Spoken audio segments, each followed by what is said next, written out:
Hola, welcome back to MB vlogs. మీరు ఎప్పుడైనా ఇలా బెండకాయ కర్రీ చేశారా? చేయకపోతే ట్రై చేయండి, చాలా బాగుంటుంది. దీనికోసం 10 నుంచి 15 బెండకాయలు, ఒక ఆనియన్, ఒక టమాటో, కొంచెం కరివేపాకు, 3 నుంచి 4 పచ్చిమిర్చి కట్ చేసుకోండి. బెండకాయలు కొంచెం పొడుగ్గా కట్ చేయండి, బాగుంటుంది. చలో లెట్స్ స్టార్ట్ ద ప్రాసెస్. ఒక ప్యాన్లో ఆయిల్ వేసుకొని దానిలో కట్ చేసిన బెండకాయలు ఇలా రంగు మారే వరకు వేయించుకోండి.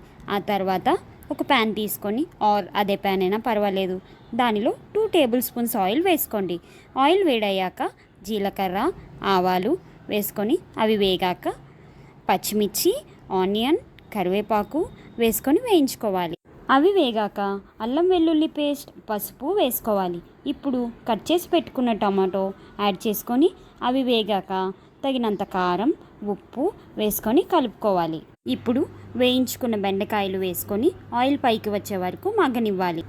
ఆ తర్వాత 1 కప్పు పెరుగు వేసుకొని ఒకసారి కలుపుకొని ఆయిల్ పైకి వచ్చే వరకు మగ్గనివ్వాలి. మధ్య మధ్యలో కలుపుకుంటూ ఉండాలి. కర్రీ మగ్గిపోయాక కొంచెం గరం మసాలా వేసుకొని కొంతసేపు పొయ్యి మీద ఉంచి స్టవ్ ఆఫ్ చేసుకోండి. దహీ బెండి రెడీ. రైస్లో కలుపుకొని తింటే అద్దిరిపోతుంది. Please support us. We'll meet in the next video. Bye.